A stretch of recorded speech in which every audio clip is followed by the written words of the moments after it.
now. You never came around, never came around, never came around. You can just forget it now. You never came around, never came around, never came around. Muy buen día para cada uno de ustedes. En esta oportunidad a nosotros nos corresponde hablar acerca de aminoácidos y péptidos que corresponde a la semana 29 de química. Los aminoácidos son los componentes más importantes en el mundo biológico, ya que como sabemos son los principales dentro de las proteínas. Están formados por un grupo carboxilo y un grupo amino que los caracteriza. Como vemos en el ejemplo, tenemos al aminoácido serina, que está formado por un grupo carboxilo por un grupo amino, pero además de ello, unido al carbono vamos a tener un hidrógeno y un grupo R, que en este caso corresponde al metanol. Ahora les voy a hablar acerca de la cadena lateral variable. ¿Qué es esto? Es nada más y nada menos que la estructura que identifica a los aminoácidos. Y la estructura es la siguiente. Al carbono se va a unir un hidrógeno, un grupo R, un grupo carboxilo y un grupo amino. Ahora les hablaré su clasificación. Los aminoácidos se clasifican según su grupo R. Y según esta clasificación vamos a tener dos grupos, por su cadena lateral, pero también por su requerimiento. Y si vamos a lo que es por su cadena lateral, vamos a encontrar dos subdivisiones más, que en este caso corresponde a según su grupo funcional, como también a su polaridad, mientras que por su requerimiento vamos a encontrar a los aminoácidos esenciales y no esenciales, que sabemos que unos se sintetizan dentro de nuestro cuerpo, mientras que otros deben de ser sintetizados a través de los alimentos para obtener sus nutrientes dentro de nuestro organismo. Ahora, según su cadena lateral, encontramos unas subdivisiones más. Encontramos diferentes grupos. Dentro de ellos tenemos al grupo alifático, hidroxilo, carboxilo, amida, amina, azufre y anillos aromáticos. Ahora les daré ejemplos de cada uno de estos grupos. En el grupo alifático encontramos los aminoácidos glicina, alanina, valina, leucina, isoleucina y prolina. Mientras que en el grupo hidroxilo vamos a encontrar a la serina, a la trionina y a la tirosina. En el grupo carboxilo vamos a encontrar al ácido aspartico y al ácido glutámico. En el grupo amida vamos a encontrar a la asparagina y la glutamina, mientras que en el grupo amina encontramos a la lisina y a la arginina. En el grupo azufre vamos a encontrar a la cisteína y a la metionina, y dentro del grupo de los anillos aromáticos tenemos a la fenilanina, al triptófano y a la tirosina. Estos son algunos ejemplos de aminoácidos que podemos encontrar según su cadena lateral. Luego encontramos la clasificación según su polaridad. De primero tenemos los aminoácidos no polares, que estos son formados por cadenas hidrocarbonadas que no llevan ni carga positiva ni negativa y son hidrófobos debido a su poca interacción con el agua. En estos encontramos la glicina, la alanina, la valina, leucina, isoleucina, metionina, prolina y el triptófano. Luego tenemos los aminoácidos polares neutros, que estos son aquellos cuya cadena lateral no posee grupo carboxilo ni grupo amino y por lo tanto a pH neutro su carga eléctrica neta es cero. En este tenemos la serina, treonina, cisteína, tirosina y glutamina. Luego tenemos los aminoácidos ácidos, que estos presentan un grupo carboxilo en la cadena lateral y poseen carga eléctrica negativa. Y dos componentes de este grupo son el ácido aspartico y el ácido glutámico. Luego tenemos también lo que son los aminoácidos básicos, que estos son aquellos que contienen algún grupo amino en la cadena lateral, que debido a su carácter básico pueden tomar hidrogeniones del medio, lo que hará que el aminoácido tenga carga positiva. Y en este tenemos la lisina, arginina e histidina. Estos aminoácidos en su cadena lateral tienen carbono e hidrógeno. El único que no tiene carbono y solo tiene hidrógeno es la glicina. Todos los aminoácidos tienen el carboxilo y el amino con igual distribución, que lo podemos ver acá. Lo que cambia entonces es su cadena lateral. Y la cadena lateral podemos ver que son carbonos e hidrógenos. Son cadenas que por lo tanto son estructuras hidrofóbicas. Por eso es que los llamamos aminoácidos no polares. Luego tenemos la fenilalanina y el triptófano, que en su estructura, en su cadena lateral, están identificados con un anillo aromático. Están acá. En su estructura son 6 carbonos que representan una forma particular. Por eso entonces lo conocemos como aminoácidos aromáticos. Los aminoácidos tienen carácter anfótero, es decir, son moléculas que se pueden comportar como un ácido o como una base, dependiendo del pH del medio. Si sometemos un aminoácido a un pH ácido, tendrá carga neta positiva y se comportará como una base, debido a que el grupo carboxilo capta a un H+ del medio.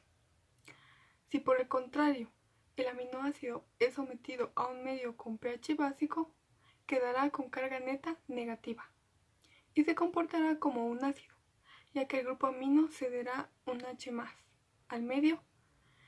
Y por último, los aminoácidos neutros. Son aquellos cuya cadena lateral no poseen grupo carboxilo ni amino y por lo tanto a pH neutro su carga eléctrica neta es 0. Estos se dividen en polares y apolares. Los polares poseen grupos hidrófilos en su cadena lateral que se les permite formar puentes de hidrógeno con moléculas polares, debido a lo cual son muy solubles en agua. Teniendo lo anterior en cuenta, podemos ver en la tabla los aminoácidos polares neutros, los cuales son la serina con abreviatura ser y ser, la treonina con abreviatura tre y tr, la tirosina con abreviatura tir y tir, la cisteína con abreviaturas cis y cis, la asparagina con abreviatura as y as, y la glutamina con abreviatura glun y glun. Después encontramos a los aminoácidos ácidos, que son el ácido glutámico con abreviatura glu y glu, y el ácido aspartico con abreviatura asp y asp. Y por último, los aminoácidos básicos, que son la histidina con abreviatura is e is, la lisina con abreviaturas lis y lis, y la arginina con abreviaturas ARN y ARN. En esta ocasión les voy a hablar acerca de lo que son los aminoácidos esenciales. Bien, entonces para empezar les voy a explicar por qué se les conoce con ese nombre. Se conocen como esenciales debido a que son de vital importancia para nuestro organismo, pero sin embargo este no los produce, así que nosotros los podemos obtener mediante la ingesta de ciertos alimentos. Los aminoácidos esenciales en específico son 10. ¿Cuáles son? Pues tenemos lo que es la valina, la leucina, la metionina, la isoleucina, la fenilalanina, la lisina, la treonina, el triptófano y la histidina.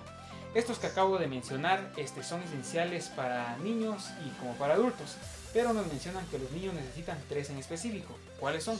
Pues tenemos lo que es la arginina, la cisteína y la tirosina. Si se nos complica un poco memorizarlos, nos ofrecen lo que es un mnemotécnico para que se nos facilite. ¿Cuál es? El mnemotécnico es vale, me hizo, feliz, tre, trigis. Mediante ese mnemotécnico se nos resultará más fácil, ya que posee las iniciales de cada uno de ellos, ¿verdad? Cabe destacar que si existe deficiencia de cada uno de estos aminoácidos, no se podrá formar la proteína que lo contiene y no es lo ideal, ¿verdad? Ahora que ya conocemos los esenciales, nos pasamos a los no esenciales. Una historia completamente diferente o contraria a la anterior, puesto que estos sí los produce el organismo y por ende no es necesario consumir alimentos que los contengan. También son 10. ¿Cuáles son? Pues tenemos lo que es la alanina, tenemos lo que es la tirosina, la prolina, el ácido aspartico, la glicina, el ácido glutámico, la asparagina, la serina, la glutamina y la cisteína. Esto sería en cuanto a aminoácidos esenciales y no esenciales. Ahora nos pasamos a la deficiencia de cada uno de ellos en los alimentos. En este caso sería de los esenciales, ¿verdad? Entonces tenemos lo que es fuente de alimento y aminoácido ausente. Nuestra primera fuente de alimento es los huevos, la leche, la carne, el pollo y el pescado. A estos cabe destacar que no son deficientes en ningún aminoácido, puesto que contienen todos, ¿verdad? Seguimos con lo que es la avena, trigo. Estos alimentos son deficientes en lo que es lisina. Seguimos con lo que es el maíz, que es deficiente en lisina y en triptófano. Continuamos con lo que es el frijol, que carece de metionina y triptófano. Ahora nos pasamos a las arvejas. Las arvejas son ausentes en metionina. Tenemos ahora lo que es las nueces y almendras, que son deficientes en lo que es lisina y triptófano. Y por último tenemos a lo que es la soya, que es deficiente en lo que es metionina. Ahora que ya hablamos acerca de lo que son aminoácidos, fuentes alimentarias que los contienen y no, vamos a hablar acerca de lo que son entonces la isomería óptica, formas D y L en específico. Nos dicen que cada aminoácido es activo ópticamente, a excepción de la glicina. Ahora bien, cada uno de ellos puede optar por tener una configuración D o L, pero existe un elemento de referencia que determina qué configuración tendrá cada uno. ¿Cuál es ese elemento de referencia, ese compuesto? Ese compuesto es el gliceraldehído. ¿Y cómo se da esto? Pues consiste en que el grupo amino de cada aminoácido sustituye al grupo hidroxilo del gliceraldehído, y así es como se da. Y por último vamos a hablar acerca de que todos los azúcares naturales poseen lo que es forma D, y las proteínas vegetales y animales en su mayoría están compuestas de lo que son, bueno, casi son todos, ¿verdad? Completamente están formados de aminoácidos de forma L. La isomería óptica en aminoácidos. Hay dos tipos de configuraciones en isomería, la configuración D y la configuración L. La diferencia entre este tipo de isomería es, como podemos ver en esta imagen, que la isomería D tiene el grupo amino hacia la derecha. Y luego, ¿qué pasa con la configuración L? Como podemos observar en esta siguiente imagen, la configuración L tiene la característica de que el grupo amino está hacia la izquierda. Esta es la diferencia entre los dos tipos de configuraciones. Luego tenemos las propiedades físicas de los aminoácidos. Estas propiedades sugieren que son sólidos, cristalinos, no volátiles, incoloros y que se funden a una descomposición de más de 200 grados centígrados. También son solubles en agua y no son solubles en compuestos o disolventes orgánicos no polares. Luego podemos mencionar el comportamiento anfólito de los aminoácidos. Como podemos observar, el comportamiento anfólito de los aminoácidos, ya que es un compuesto que dentro de su misma estructura tiene grupos ácidos y básicos, y a la molécula que tiene esta propiedad se le dice que es un anfólito. Los aminoácidos son anfólitos, el grupo carboxilo es un ácido, es decir, donador de protones, y el amino es una base debido a que acepta protones. Luego podemos observar que los grupos de ácidos y bases pueden neutralizarse mutuamente, constituyendo una sal interna formada por un ion híbrido. Quiere decir que este tiene carga positiva y carga negativa, y a este se le llama su estéreo. Por lo tanto, esta característica de los aminoácidos de ser anfólitos es gracias a su capacidad de tener un grupo ácido y un grupo base en su molécula interna. Muy bien, yo les voy a compartir sobre lo que es el pH isoeléctrico. Generalmente este pH es una molécula en la cual tiene carga neta de 0, es decir que estas sí poseen ciertas cargas, es decir, negativas, positivas. Sin embargo, estas se anulan entre sí.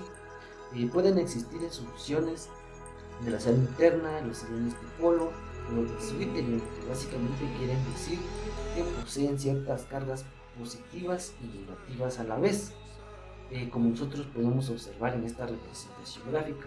Aquí está el cation, el zwitterion y el anión. Ahora vamos a ver lo que son los aminoácidos y su pH isoeléctrico. Están lo que son los neutros, los ácidos y los básicos. Los neutros comprenden de 4.8 a 6.3, los ácidos de 2.8 a 3.2 y los básicos de 7.6 a 10.8 de pH isoeléctrico. Muy bien, ahora vamos a ver lo que son los compartimientos de los ácidos, las bases de los aminoácidos y la etapa de la ionización. La etapa de la ionización básicamente comprende de tres: la forma catiónica, que lo podemos ver acá, que dice que el pH aquí es inferior al pH isoeléctrico. Básicamente se moverá al electrodo negativo. Y en la etapa número 2, el pH es una formación de sangre interna, que esto básicamente no se moverá. Y en la etapa número 3 dice que esta es una forma aniónica, es decir que el pH es superior al pH isoeléctrico, por lo cual se moverá al electrodo positivo. Muy bien, ahora vamos a resolver algunos ejercicios en la cual nos dice así: el pH isoeléctrico de la alanina es de 6. ¿Cuál de las estructuras corresponde a la alanina? Bueno, está el inciso A, el inciso B y el inciso C. Bueno, para resolver esto nosotros tenemos que tener en cuenta que la fórmula global o molecular de la alanina posee un carbono de 3, hidrógeno 7 y la NO de 2. Entonces fácilmente podemos deducir que es el número C. ¿Por qué? Porque si nosotros nos damos cuenta que en este inciso, en el inciso C, poseen 7 hidrógenos, poseen 2 carbonos y poseen NO2. Entonces por eso es que es este inciso. Entonces básicamente esto sería mi exposición y muchas gracias. La cisteína. La cisteína tiene un pH isoeléctrico de 5.1. Fuera del cuadro podemos ver y en la primera casilla una estructura que corresponde a la cisteína con este valor de pH isoeléctrico.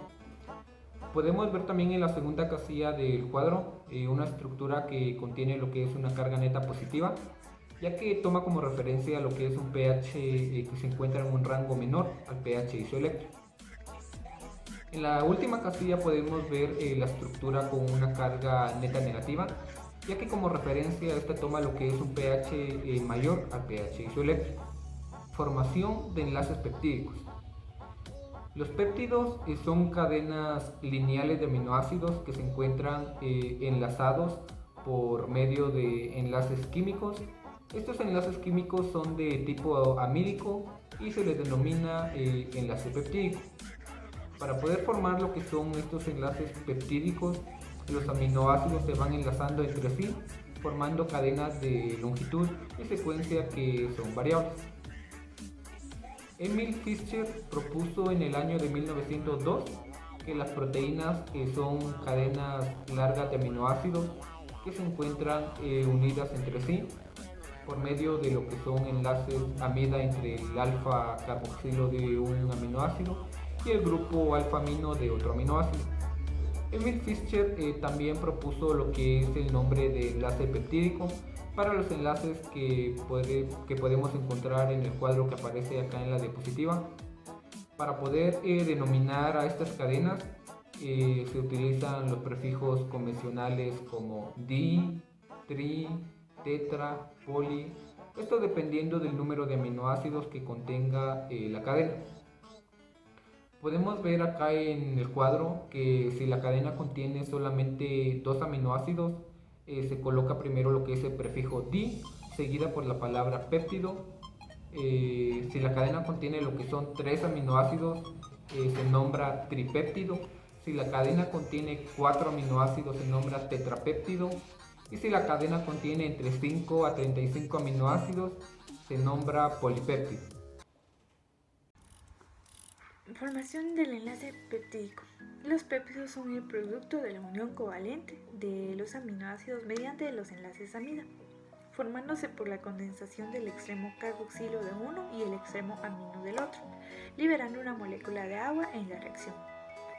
Luego de esto podemos ver ya el mecanismo de reacción de los grupos amino y carboxilo en esta gráfica. Se desprende una molécula de H2O. Esto sucede por el desprendimiento de OH del extremo carboxilo de la primera molécula y de la segunda la desprensión de un hidrógeno en el extremo del amino.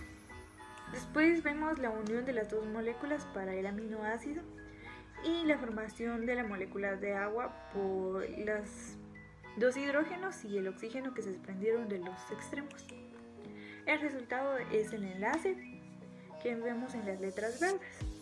Después de esto tenemos que para formar péptidos los aminoácidos se van enlazando entre sí formando cadenas de longitud y secuencia variable. Para denominar a estas cadenas se utilizan los prefijos convencionales. Acá tenemos dos grupos que son los oligopéptidos y los polipéptidos. Los oligopéptidos se van a nombrar si el número de aminoácidos es menor a 10. Entonces acá la forma de nombrar es dependiendo a la cantidad de aminoácidos que contenga la cadena, que sería dipéptido para 2 aminoácidos, tripéptido para 3 y tetrapéptido para 4 y así sucesivamente hasta el número 10. Y los polipéptidos o cadena polipéptica son nombradas si el número de aminoácidos correspondiente es mayor a 10. Después de eso tenemos que cada péptido o polipéptido suele nombrarse o escribirse de izquierda a derecha, empezando por el extremo N-terminal que posee un grupo amino libre y finalizando por el extremo C-terminal que se encuentra un grupo carboxilo libre para la formación de los enlaces. En este ejemplo vemos que tenemos 5 aminoácidos y entonces por eso lo nombramos como un pentapéptido, que vemos también por cada unión o enlace vamos a tener una molécula de agua. Entonces tenemos que la formación esta es un pentapéptido que libera 4 moléculas de agua y que posee 4 enlaces polipéptidos. El grupo N-terminal sería la serina, que es la molécula del inicio, y el grupo C-terminal es la glicina, que es la que ven al final. Glutatión, vasopresina y oxitocina. Glutatión es un tripéptido formado de aminoácidos que son ácido glutámico, cisteína, glicina. Este ayuda a combatir las enfermedades, los virus y el envejecimiento, pero a partir de los 20 años comienza a disminuir. El glutatión ayuda a proteger las células de especies reactivas de oxígeno. También ayuda a las células para que se deshagan de sustancias tóxicas. También regula la función del sistema inmunológico e inhibe la aplicación de virus. En el cuerpo humano el glutatión aumenta la energía, fortalece el sistema inmunológico, desintoxica el hígado y las células, mejora el enfoque y la claridad mental, reduce los dolores musculares, mejora la piel y captura y expulsa los químicos tóxicos de las células. Las espinacas, sandías, espárragos, aguacates, fresas, calabazas, brócoli, coliflor, nueces, ajos y tomates son los alimentos que contienen mayor glutatión.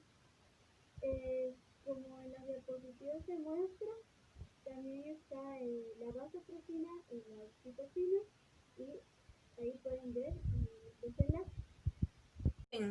Ahora hablaremos sobre la vasopresina. Esta es una hormona del lóbulo posterior de la hipófisis que aumenta la tonicidad de los vasos y disminuye la orina, y una de las funciones principales es de que esta actúa como hormona peptídica y controla la reabsorción de moléculas de agua mediante la concentración de orina y la reducción de su volumen en los túbulos renales, afectando así la permeabilidad tubular Y otro punto muy importante es hablar sobre la oxitocina. Esta hormona es secretada por la hipófisis, que tiene la propiedad de provocar contracciones uterinas y así también estimular la subida de leche. También se prepara farmacológicamente para ser administrada por inyección intramuscular o intravenosa, con el fin de inducir el parto y aumentar la fuerza de las contracciones en el parto, controlar la hemorragia posparto y estimular la subida de la leche. Y la dosis recomendada es de 30 unidades en 1 litro de solución salina normal por vía intravenosa, y esta se libera de forma natural en nuestro organismo en varios momentos de la vida de la mujer. Por ejemplo, mediante el parto, en las contracciones uterinas que ocurren durante el coito, por la distensión del útero que se produce, así como en respuesta a la estimulación del pezón por la succión del recién nacido, tanto en el embarazo como en el proceso de parto, que intervienen la multitud de hormonas sintetizadas en nuestro cuerpo humano, cada una de las cuales ejercen una función diferente y un papel decisivo a lo largo de la gestación, y algunas hormonas, como en este caso la oxitocina, que en la primera mitad del embarazo apenas se encuentran activas e intensifican su acción en los últimos meses del embarazo y especialmente en el momento del parto.